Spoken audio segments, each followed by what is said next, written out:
ఎవరి పాలనలో హైందవ ధర్మం విలసిల్లింది, ఎవరి పాలనలో హిందూ ధర్మం పరిరక్షించబడింది.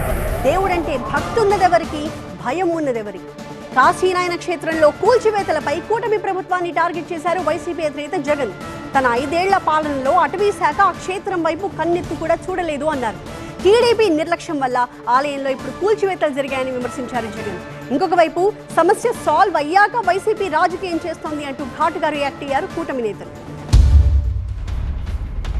కాశీనాయన ఆలయంలో కూల్చివేతలపై వైల్డ్ గా రియాక్ట్ అయ్యారు వైసీపీ అధినేత జగన్. వైసీపీ హయాంలో ఆధ్యాత్మిక శోభ విలసిల్లింది అన్నారు ఆ పార్టీ చీఫ్. తాము ఆలయాలను పరిరక్షించామన్నారు. CM Chandrababu, deputy CM Pawan Kalyan ఆదేశాలతోనే ఏపీలో ఆధ్యాత్మిక శోభ దెబ్బతింటోందని ఆగ్రహం వ్యక్తం చేశారు. రాష్ట్రంలో ఆలయాలపై, హిందూ ధర్మంపై జరుగుతోన్న దాడులకు కాశీనాయన ఆలయంలో కూల్చివేతలే ప్రత్యక్ష సాక్ష్యాలన్నారు జగన్. అటవీ ప్రాంతంలో ఉన్న కాశీనాయన క్షేత్రంలో నిర్మాణాలను తొలగించాలని 2023 ఆగస్టులో కేంద్ర పర్యావరణ, అటవీ మంత్రిత్వ శాఖ ఆదేశాలిచ్చిందన్న జగన్, తమ ప్రభుత్వం అప్పటి అటవీ శాఖ మంత్రి భూపేంద్ర యాదవ్కు లేఖ రాసి కూల్చివేతలను నిలిపివేయించామంటూ ట్వీట్ చేశారు జగన్. కూటమి ప్రభుత్వం అధికారంలోకొచ్చిన 6 నెలల నుంచే కాశీనాయన క్షేత్రంలోకి బుల్డోజర్లు ప్రవేశించాయన్నారు.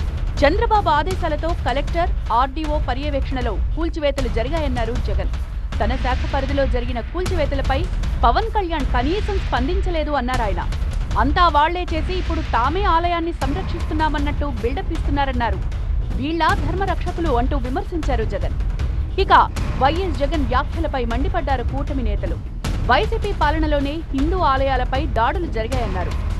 ఇప్పటికే పరిష్కారమైన సమస్యను రాజకీయం చేస్తున్నారని మండిపడ్డారు. కూల్చివేతలపై లోకేష్ క్షమాపణలు చెప్పారన్నారు టీడీపీ నేతలు. కూల్చివేసిన భవనాల స్థానంలో లోకేష్ సొంత నిధులతో కొత్త భవనాలను నిర్మిస్తున్నామన్నారు. ఇదే విషయమై కేంద్ర మంత్రి భూపేంద్ర యాదవ్కు గతంలోనే విజ్ఞప్తి చేశామన్నారు BJP AP chief Purandeswari. Kasinayana ఆశ్రమాలను పరిరక్షించాలని కోరారు. ఆశ్రమ పరిరక్షణకు సహకరించాలి అన్నారు. కాశీనాయన క్షేత్ర పరిరక్షణకు కూటమి ప్రభుత్వం కట్టుబడి ఉందన్నారు నేతలు. కేంద్ర అటవీ శాఖ అనుమతితో ఆలయాన్ని మరింత అభివృద్ధి చేస్తామంటున్నారు.